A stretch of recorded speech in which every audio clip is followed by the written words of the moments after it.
Hi, salamat nakapaglinis din dahil first day sa school niya. So, kasi pag nandito siya, hindi mo magagalaw yung mga gamit niya kasi ayaw niya ginagalaw yung mga gamit niya. So, ito guys, ito yung mga demonstration ng kanyang mga strong fixation skill. Ayan. So, mahilig siyang gumawa ng mga miniature. Ayan. Hindi mo nandito. So, ayan.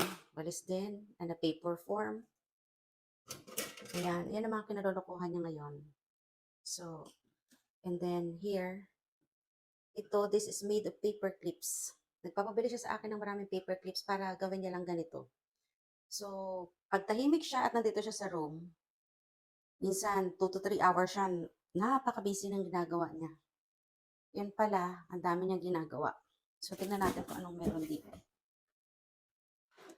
So, ayan.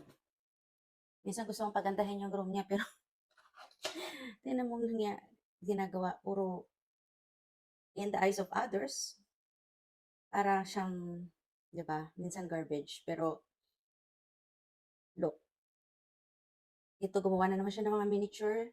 So, this is a computer set. Ayan, computer set. And keyboard at mouse. Ayan, mouse.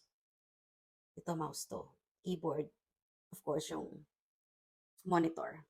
O, ito, TV. Remote.